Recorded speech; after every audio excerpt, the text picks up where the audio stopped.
Jujur, jadi ketua pelaksana FFI itu nggak mudah ya, tanggung jawab yang besar sekali dan persiapannya juga sangat hektik. Karena sebenarnya LSPR ini adalah kampus ketiga. Kita pertama udah ke Kupang, terus ke Makassar, akhirnya ini sekarang gantian Jakarta. Nanti next adalah ada kota-kota berikutnya, ada 2 kampus lagi. Jadi bener-bener hektik banget kita membawa FFI ke kalangan mahasiswa ini.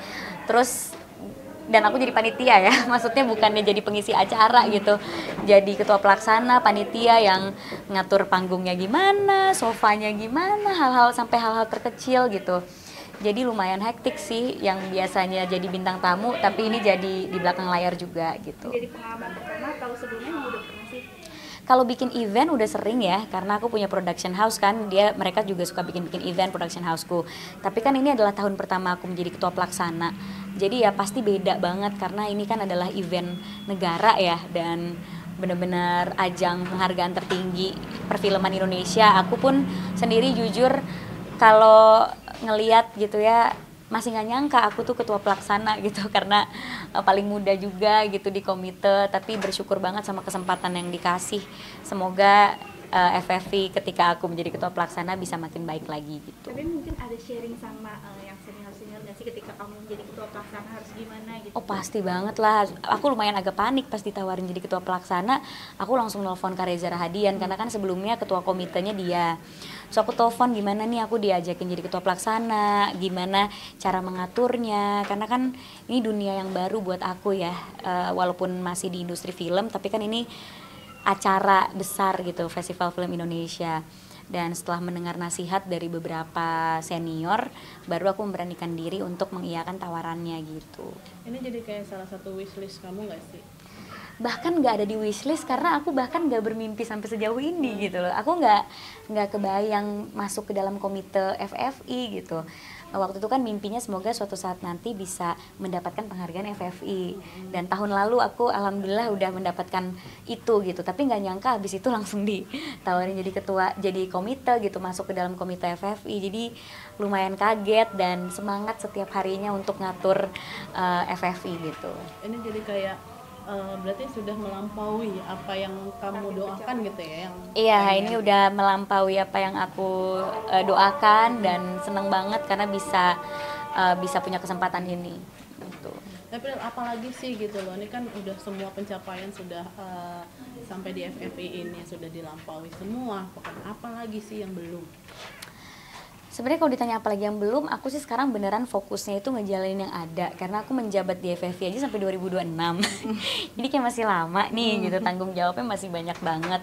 Dan mimpi dan visi misi sineas-sineas film terhadap FFI itu juga masih banyak yang harus kita dengarkan, dan bagaimana caranya supaya kita bisa mewujudkan itu di tahun-tahun berikutnya. Jadi PR-nya masih banyak banget untuk FFI.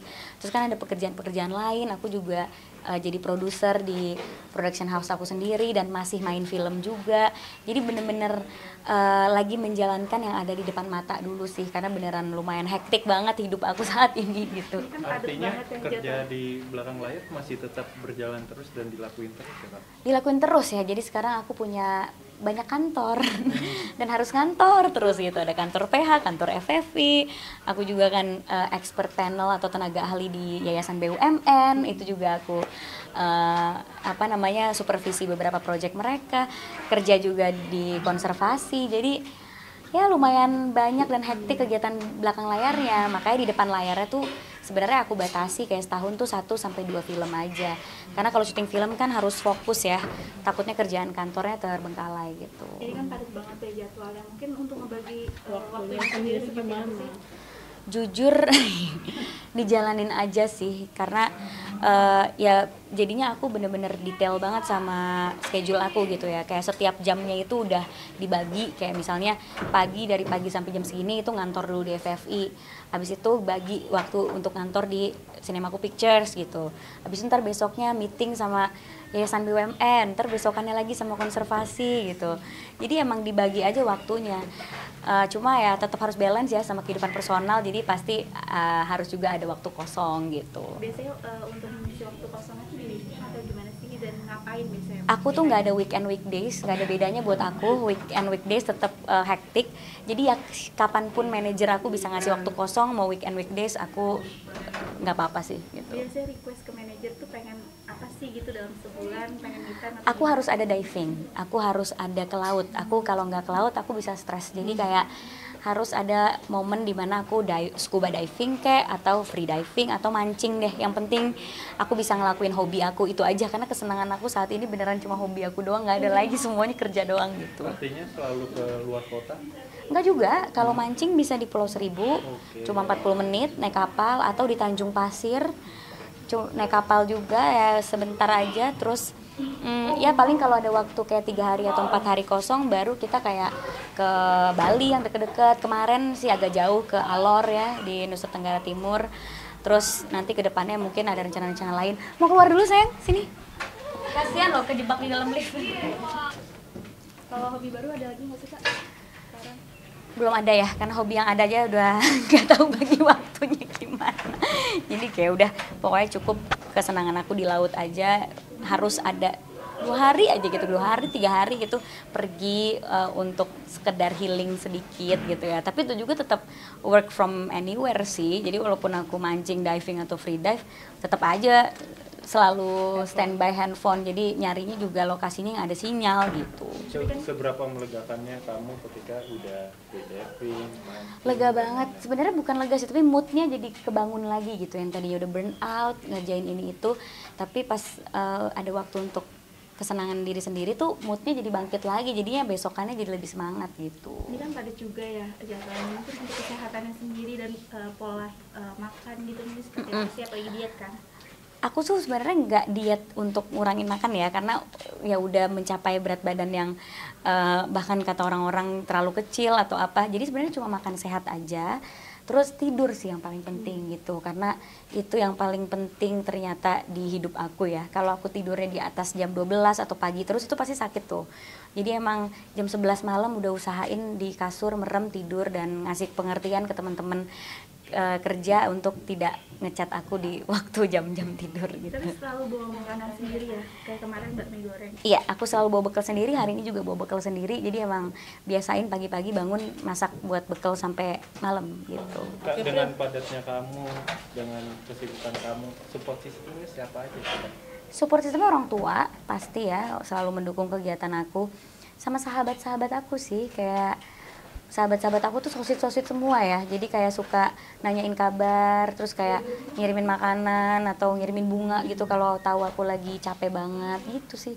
Sosit-sosit sahabat aku. Artinya mengesampingkan pasangan dulu untuk saat ini atau Karena nggak ada waktu nyarinya, nggak ada waktu nyarinya mau di mana tuh, saya bingung ketemu jodohnya di mana, nggak ada waktu pacarannya juga. Jadi kayak ya saya serahkan aja ke Tuhan ya, siapa tahu pas diving dia lagi nyari ikan juga ya kan, ketemu di bawah laut, halo gitu. Yang banyak banget nih yang menjodoh-jodohkan sama kita juga. Seperti apa sih? Ya wajar aja karena lagi film bareng kan. Mau tayang dikit lagi nih 17 Oktober, bolehkah sekali saja ku menangis. Dan mungkin mereka ngelihat kita kan deket ya, maksudnya walaupun udah syuting film tapi selesai syuting film juga saling support gitu. Aku suka nonton Mas Dikta manggung, terus Mas Dikta juga datang ke acara-acara yang aku buat gitu. Jadi mungkin orang ngelihatnya kayak oh so sweet, saling support gitu. Aku sih terima aja dan seneng banget kalau dijodoh-jodohin karena mereka ngelihat chemistry kita di saat proses syuting film gitu. Jadi siapa tahu mereka pengen beli tiketnya ke bioskop ya. Tapi Pril, ini kan ada sampai Om Andre juga kan kayak Sampai ngasih nasehatin. nasehatin kamu jangan kalau mau nikah nanti aja dulu Pril segala macam kayak gitu. Kayak gimana sih? Pril? Itu kan waktu itu main sketsa. Jadi main sketsa terus Om Andre ngomong kayak gitu malah dia yang diledekin kan gitu. Jadi ya itu main sketsa aja sih, ceritanya nasehatin soal jodoh gitu aja. Jadi kayak masukan juga nggak sih buat kamu nih, oh bener nih berarti nantilah di umur yang cukup dengan finansial yang sudah lebih cukup dan mungkin kitanya juga sudah bisa menerima. Ya gitu. kalau Bener aku nggak sih nggak ada target dan nggak ada deadline juga ya, karena deadline orang beda-beda. Yang penting happy aja ngejalaninnya dan orang tua juga nggak pernah bawel soal itu sih, untungnya orang tua saya. Kriterianya mungkin mau seperti apa sih? Apalagi kan Prilly kan dengan banyak talenta dan juga ini. Kriterianya yang bisa menyeimbangkan hidup aku aja sih, tidak takut dengan achievement yang aku miliki, malah mendukung aku sepenuhnya, bisa menjadi pasangan yang tumbuh bersama gitu. Terakhir, Teori kemarin doang, pakai tapi itu baju susah. SMA banyak netizen yang bilang cocok banget. Alhamdulillah masih cocok, masih dibilang cocok pakai baju SMA. ini juga acara sama mahasiswa masih kesemuran kan, alhamdulillah. Jadi ya seneng aja sih, itu emang acara-acara brand yang mengharuskan aku pakai baju SMA gitu. Kayaknya next ada ini juga buat jadi dosen atau seperti apa? Iya, itu sudah menjadi obrolan dari sejak lama sebenarnya untuk kembali ke kampus sendiri untuk mengajar. Kita lihat aja nanti ya update-nya gimana.